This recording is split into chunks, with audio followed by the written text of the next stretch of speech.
as many stocks do, this began its whole move with a perfect cup with a handle down in the lower left-hand part. You can notice from that point, which is around $12, I think, the stock went to over 190. I've seen over the years that many big winners start off in their first base with a classic cup with a handle. In fact, sometimes as a stock has moved up a lot, I'll look back to see what was that first base like. And if I see a classic cup with a handle, it makes me feel a lot better because I've seen this happen over and over again. That's how they start. Okay, so that was the first pattern, and you rally up and you get a second buy point with somewhat of a flat base sideways back and forth, and you can see where we've marked the buy.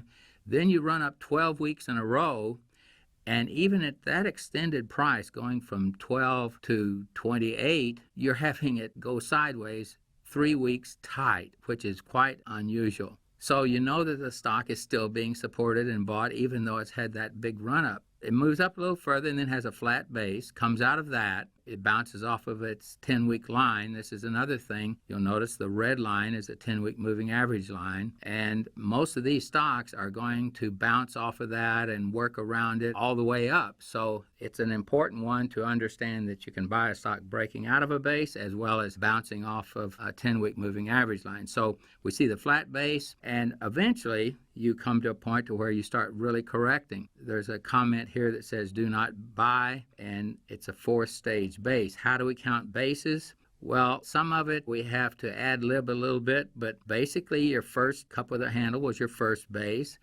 The flat base that we had a second buy was a second base. We're looking at 3 weeks tight. That's not necessarily a base, but you did have a third one on that flat base, and so this is a 4th-stage attempt. And we don't like buying 4th-stage bases, sometimes not even 3rd stage. It's so late that you're going to usually correct, which it did. Now, after you undercut and start building up, you build another cup with a handle. And we have the buy points listed there. Coming out of that and making new high ground, you're still holding very tight for 4 weeks. So that allows you an opportunity to add some. A little bit later, it moves up and bounces underneath the red line and comes right back up with big volume. And the way we'd handle that is that as it comes up through the red line and the volume is picking up, you buy right there. So you're not buying as it's breaking out, you're buying as it's coming back up through the red line. Now we go on all the way up, and a little note here is that 3 weeks is not a flat base. They're normally 5 weeks. So just because you have 3 weeks, you don't want to be buying there, and that could be a sell point. We show 2 sell points there. You had a second one once the stock starts correcting. You see the second week down. It closes below the red line with the volume being up and above average. You either sell on that first week because it's breaking out of an extended nothing base, only was 3 weeks, or you can sell when you're clearly closing below that line. So now you go into a real correction, and at some point you come out and start building another base. Now the rule we're using here is that you had a double bottom with a big shakeout on the second bottom, and we're using the rule that once you recover above the first bottom's low by a certain number of points, that establishes the buy point, and that's what we did here. So you have a new buy point. It builds a little handle. You have a place you can add to it, and there's another add that's made, and then we go up quite a bit higher and you have another buy pattern that's clearly a cup with a handle. You buy there, and we get up to where we crash through after an advance 2 weeks below the red line. Now it says don't sell. Low volume below the 10-week line. Stock is down less than the prior week, and stock closes in the upper range for the week. Little details that are important to understand, that if you go below the line and you don't pick up any volume, you don't necessarily want to sell it. And if also it closes down less the second time than it was the first time below, and the volume picks up and it's in the upper half, it's a sign of support. So you're not selling on either one of those. Now that's an intricate interpretation, but you need to learn these kind of details to be able to read accurately the week-by-week changes in price and volume. And everything is based on price and volume. Where does it close relative to the line? Where does it close relative to its high and low for the week? Now we rally on up substantially higher, and we say do not buy. This is a fourth stage, and it's not sound because it's only 1 week down on the left-hand side and 4 weeks straight up. I call that straight down from the peak to the low and straight back up, and almost inevitably you can sell a stock when it does that. It's not a pattern, and it's straight down and straight up. It's very extended. Now you'll notice when this stock had a significant correction, we call that a situation where we start the count all over again. If it comes out and builds a new base, we say that's a first base, and then there will be a second stage base, and a third stage, and then a fourth stage possibly. So that's what happened all the way up to where we said we had a fourth stage base and do not buy because it went in new high ground with no volume, and it was only 1 week down on the left-hand side.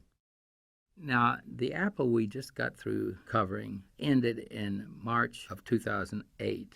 However, it went through a correction for a lot of time, and about a year later, it came out and built a whole new set of bases, and that's the stock chart that we're going to look at right now.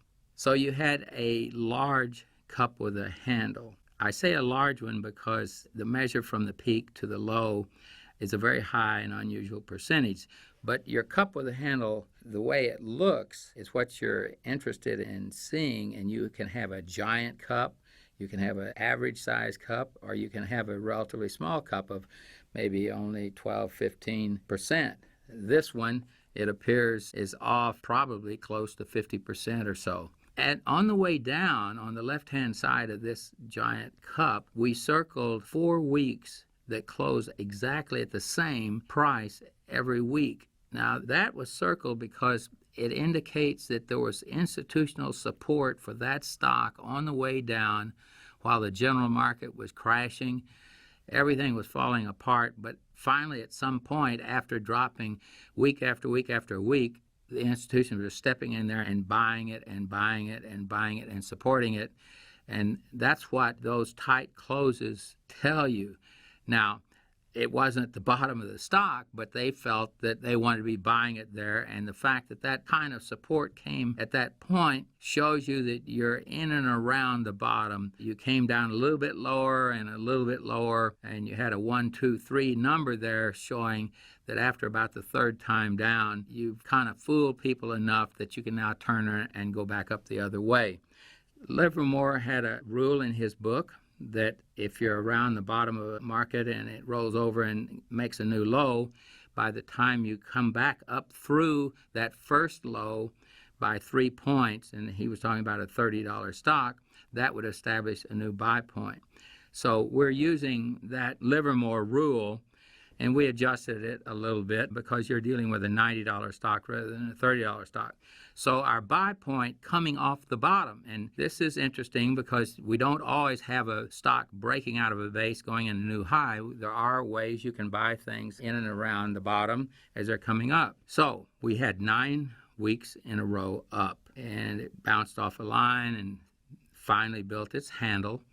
So we completed it, and you finally got a large cup with a handle that occurred in the September 9 quarter. Now we go up and you see tight closes, 3 or 4 closes. The institutions are still buying that stock and accumulating it at that price level. So the fact that it's come up of a low in the 90s and it was up around 150 and now it's at 170, they're still accumulating that stock. So when you have 3, 4, 5 tight closes, you can feel comfortable on that. Now these closes normally have a smaller spread. You'll see in that 4-week tight area that the spread from the high to the low is relatively small. And most people are not noticing the stock at that time because it's not really doing much. It's closing at the same price every week for 4 weeks, and it's up a little bit and down a little bit, but it isn't really attracting a lot of attention, but it is being accumulated. So we had several points here where we say do not buy. And there are reasons, if it's a 4th stage base or if the pattern doesn't look right. And the little first do not buy is not a base because it goes sideways 1, 2, 3, 4 weeks, inching up, and that's just not a buy point. Now, you do build something that looks like a base, but on the other hand, you're way up there and you've had several buy points. and we're saying do not buy there. Usually buying on a 3rd stage or 4th stage base, you're going to go through a correction. Also, that pattern is not really a flat base because the first week went down a lot and the next 2 weeks went up, and it's all over the place, and it's not really a sound base, although to most people it would look like, well, there's a base and I should be buying it. It's not a flat base. It's not a cup with a handle, and it's not a double bottom with the second bottom being below the first.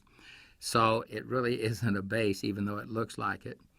You correct and adjust for that, and now you come out with a cup without a handle, with no handle, and there will be some like that, and we have a buy point.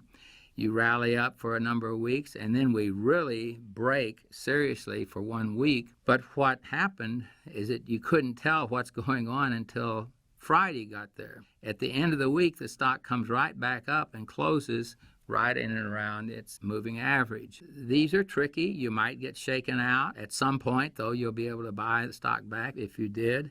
But I'm mentioning this point about the abrupt break through the line, that you really don't know what's happening until you see where it closes for that week. And the fact that it closed in the upper half shows that it got support. So you have a don't buy point, and then you go back and forth and you undercut a few times and you come out with a sound, solid buy point. We run up and we go sideways around the 340 area. And that looks like a base, but it really is pretty sloppy. And tell me what kind of base it is. There's no such base as a triple bottom. If it comes down 3 times, that's a little bit abnormal. So we're not buying there. And you look like you come out of another little base, and we're not buying. So you should be able to classify a base as a cup with a handle or a flat base or a high tight flag, just certain base patterns, and then there's a whole bunch of other things out there that aren't quite like it. So that can be a little bit intricate, but something you want to study. You finally see over in 400 area, 420 area, it does come out of a base, and we have a buy point there. In the handle area, you're tight for 3 weeks. You can add there.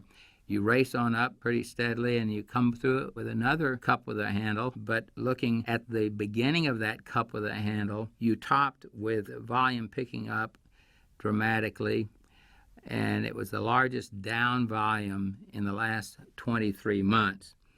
Now, you have to go back and check all the other periods to make sure what kind of volume did I have on red weeks before. Coming out of the cup with a handle, you can buy that. And then we run up again, and you start getting hit with volume. You break below the 10-week line on above average volume. So if you don't sell in the first week, you should be selling on the second week. And if you didn't, you should be selling on the third week.